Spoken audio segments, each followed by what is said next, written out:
সালাম ম্যাডাম। ওয়ালাইকুম আসসালাম। মনির সাহেব কেমন আছেন? ম্যাডাম ভালো আছি, আপনি কেমন আছেন? আসলে আমি ভালো নেই। আমার কারখানা থেকে ঠিকঠাক মতো মাল ডেলিভারি হচ্ছে না, আর বিক্রিও একদম কমে গেছে। আপনার সাহায্য দরকার একটু। অবশ্যই ম্যাডাম। ম্যাডাম আমি আমাদের এমডি স্যারের সাথে কথা বলি, আপনার কারখানা প্রদর্শন করতে চাই এবং কোনো সমস্যা থাকলে সেটা আমি চিহ্নিত করতে চাই। তাহলে খুবই ভালো হয়। ঠিক আছে, আমি ব্যবস্থা করছি, আপনি আসুন। অবশ্যই ম্যাডাম। ধন্যবাদ। ওয়ালাইকুম সালাম।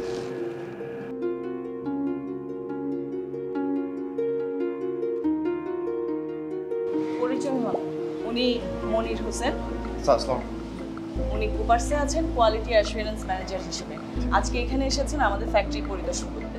ম্যাডাম বেসিনে ময়লা, ডাস্টবিনের টিস্যু এলোমেলো হয়ে পড়ে আছে, অ্যাপ্রন ময়লা, শু ব্যাগ নেই। এরকম হলে তো আপনি বিপদে পড়ে যাবেন।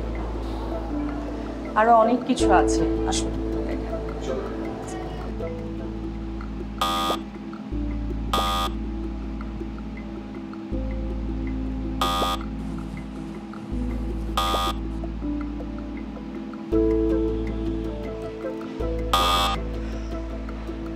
ম্যাম এভাবে চললে তো সামনে ভয়াবহ বিপদ। বিপদ তো এখন হয়ে গেছে, কি করব? ম্যাম স্টোররুম যদি ঠিকঠাক না থাকে তাহলে খাদ্য নিরাপদ হবে কিভাবে?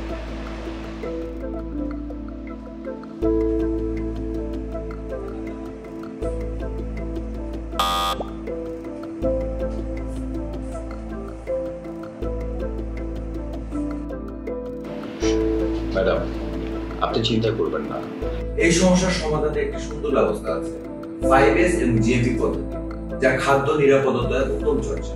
আপনি যদি চান আমাদের এমডি স্যারের সাথে কথা বলে আমাদের কুপার্সের কারখানা পরিদর্শন করতে পারি। আচ্ছা, আমি আপনাদের কুপার্সের কারখানা ভিজিট করতে চাই। আপনি একটু কথা বলেন আপনার এমডি স্যারের সাথে। জি ম্যাডাম। ঠিক আছে।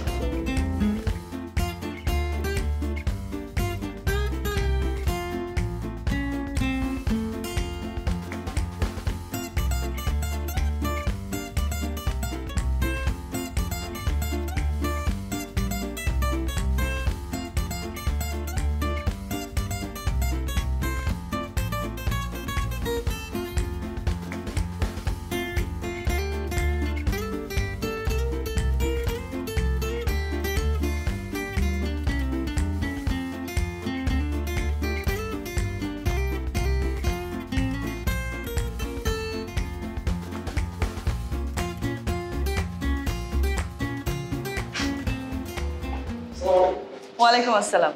হাসান, আজকে মনির সাহেব তোমাদেরকে হাতে কলমে 5S প্রশিক্ষণ দেবেন।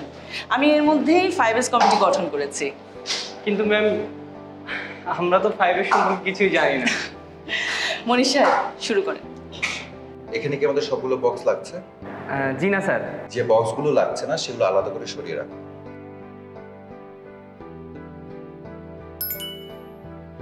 দেখেছো জায়গাটা কত খালি হয়ে গেছে? এটা হচ্ছে প্রথম এস, বাছাই করো। এখানে যে যে উপকরণগুলো আছে সেগুলো প্রত্যেকটি সঠিকভাবে নামগুলো লিখে রাখতে হবে। তাছাড়া উপকরণগুলো সঠিকভাবে মেপে সুন্দরভাবে সাজিয়ে রাখো। পরিষ্কার করা জিনিসপত্র ক্লিনিং বক্সে রাখতে হবে। এভাবে আটার বস্তা, চিনির বস্তা এভাবে রাখতে হবে। এটাকে প্যালেটের উপর রাখতে হবে, সাজিয়ে গুছিয়ে সুন্দরভাবে রাখতে হবে। সেটা হচ্ছে দ্বিতীয় এস। এবার জায়গাটা ভালো করে পরিষ্কার করো। পরিষ্কার পরিচ্ছন্ন রাখা হচ্ছে তৃতীয় এস এর কাজ। কিভাবে নিয়ম মেনে কাজ করতে হয় সেটা তোমাকে শিখিয়েছে। জি স্যার। এই ফ্লোচার্টটা নাও, এখানে ঝুলিয়ে দাও।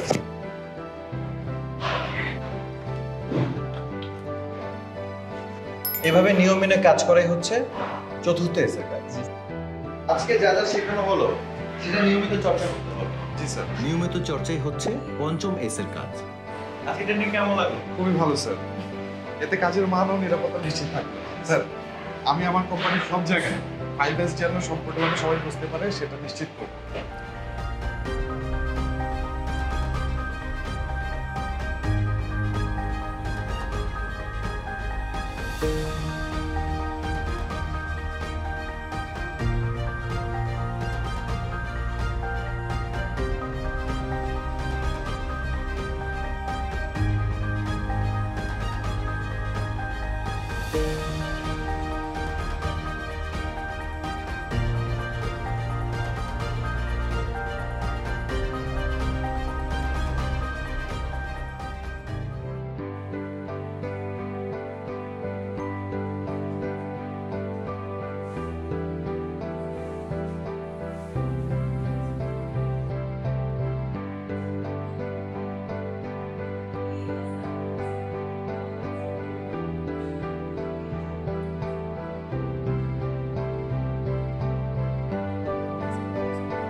প্রথমে আমি ভেবেছিলাম 5S ট্রেনিং এবং কারখানায় ইমপ্লিমেন্ট করা সময় এবং টাকা দুটোরই অপচয়, কিন্তু এখন আমি 5S প্র্যাকটিস করে অনেক খুশি।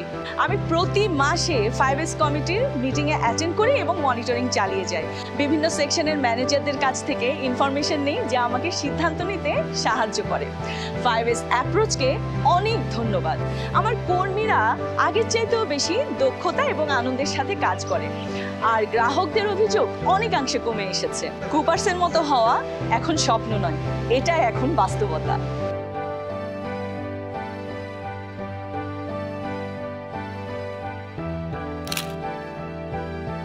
যখন একটি খাদ্য কারখানার লক্ষ্য থাকে উন্নত স্তরের নিরাপদ খাদ্য বিষয়ক সনদ যেমন HACCP, ISO 22000, FSCC ইত্যাদি অর্জন করা, তখন খাদ্য প্রক্রিয়াকরণের উত্তম চর্চাসমূহ ভিত্তি হিসেবে কাজ করে। কার্যকরী 5S পদ্ধতি বাস্তবায়নের মধ্য দিয়ে মিস আফসানার কারখানা সুসংগঠিত কর্মক্ষেত্রে পরিণত হয় এবং আরও ভালো ফলাফলের দিকে যায়। যখন একসাথে কাজ করি আমরা একের সাথে জয়ী হই।